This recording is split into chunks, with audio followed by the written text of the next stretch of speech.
Thanks for joining us on this Tuesday. For DC News Now at 4, I'm Mark Hall. And I'm Tosin Fakile in for Annalisa Gale. We begin with breaking news. Following several breaking news across the DMV this afternoon. In Montgomery County, a man is dead after being electrocuted in Ashton. What we know about that incident and what police are saying about the Verizon worker. And taking a live look in Manassas, where police are on the scene of a shooting at the Manassas Mall. They tell us that no one has been injured. Our Max Marcella is on the scene with a live report. That's coming up. But first, it is a DMV First Warn Day after an excessive heat warning is now in effect for the district. Our meteorologist Damon Matson is joining us live. And Janessa, our chief meteorologist, reporting a heat index in the district is incredibly high. Yeah, that is really high. Let's join Damon Matson now. And Damon, obviously, it just seems like the numbers keep climbing. They do. That's plain and simple. That's all we are dealing with right now is these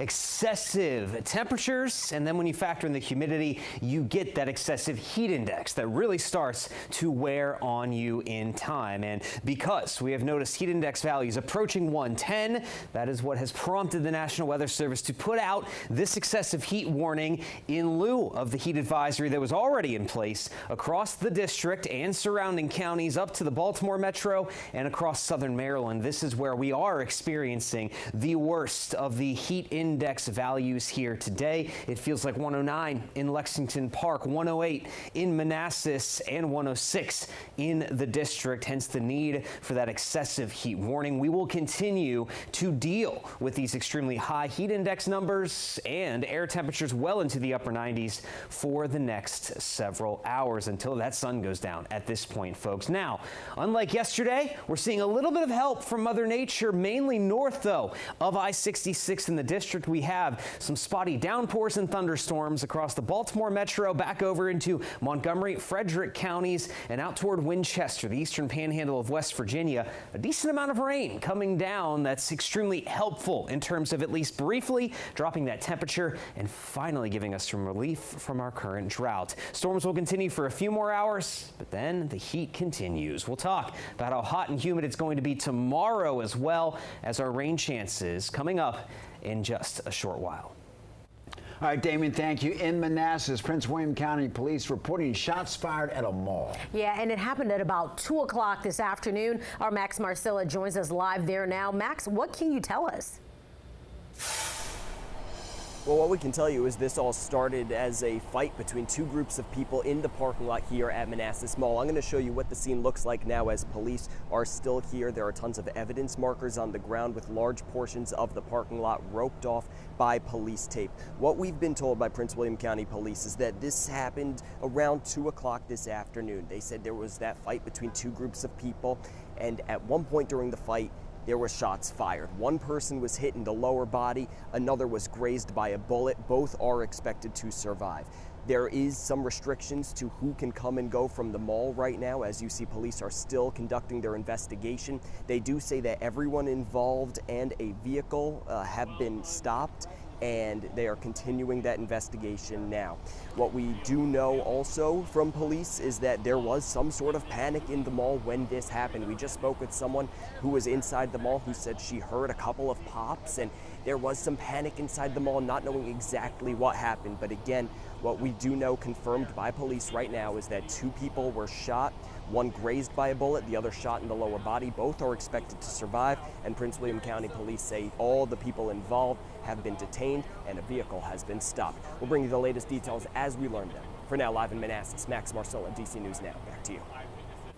All right, Max, thank you. Over in Montgomery County, police say one man is dead after being electrocuted by power lines along Ashton Road. And DC News Now's Kevon Dupree joins us live. And Kevon, you've been at that scene for hours. What can you tell us?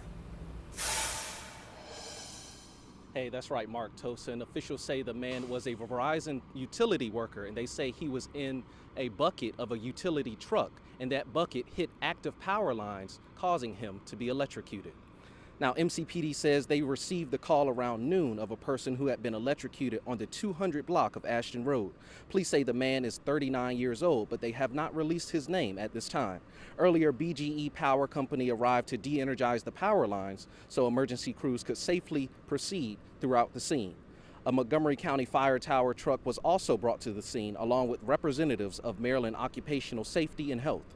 Ashton Road between New Hampshire Avenue and Mink Hollow Road remains closed off as police continue their investigation.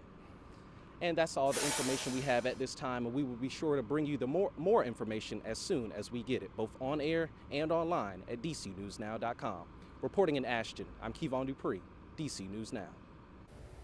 Kevon, thank you. DC police are asking for your help in locating a dog stolen in Southeast. And that's the dog right there on your screen, a female American bulldog with black and white fur. Officials say the dog was taken last night on Texas Avenue. Police are asking anyone with information to give them a call. There's a reward of up to $10,000 for information that leads to a conviction.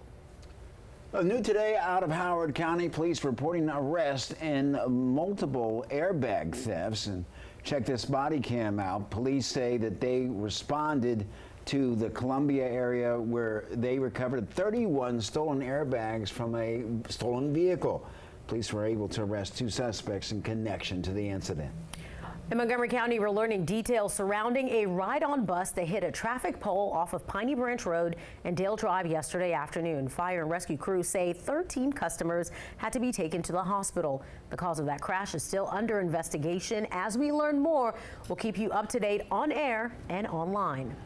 Well, happening right now, no surprise, Tosin. Terrible traffic troubles in and around the district. Yeah, it's all because of the NATO summit. Widespread road closures surrounding that NATO summit downtown are partially to blame for the backups this afternoon. DC News Now's Randy Bass is tracking traffic conditions from Southwest DC. Randy, what are you seeing out there?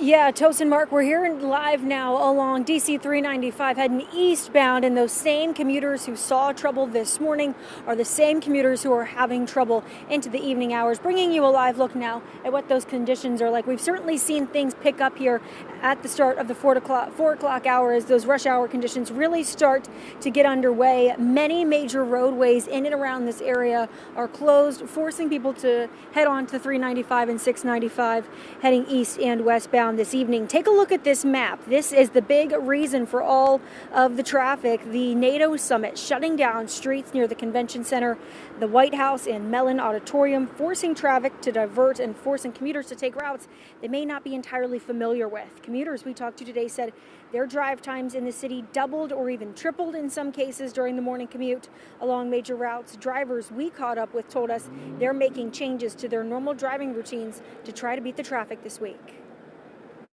So we've been having 2 map systems running. We've got Apple Maps and Google Maps running at the same time, and we've just been kind of each time we need to navigate to a place, checking what the quickest route is so that we can make sure we're not getting stuck in this traffic. Yeah, if you are heading out and about in DC this week, if you're traveling through the evening or morning rush hours, the best plan of action, make sure you're giving yourself plenty of time, or see if Metro is a good option for your route. And this traffic really isn't going anywhere anytime soon. These road closures are expected to stay in place through Friday. There are also pedestrian closures and sidewalk closures in place. So the best course of action, again, is to just plan ahead, know before you go, check out those maps before you head out the door. Live in Southwest, I'm Randy Bass, DC News Now. All right, Randy, thank you. Virginia Governor Glenn Youngkin issued an executive order that would ban cell phone usage in schools during class time. The order was released today with the governor citing concerns about social media's impact on students' mental health and the ability to learn. Officials say the restrictions will be age appropriate and plans will be made allowing parents to contact their children in an emergency and other important situations. It was a historic day in Montgomery County where county leaders confirmed Corey Smedley as the next fire chief. Smedley is the first African American to hold the position in the 100-year history of the county's fire and rescue. He has over 30 years of experience, including time in Prince George's County as deputy fire chief and City of Alexandria fire chief. I know that Chief Smedley will bring strong leadership and skills to continue to bring strong leadership and skills to Air County, and will work in a collaborative way with their career and volunteer firefighters as well as their community.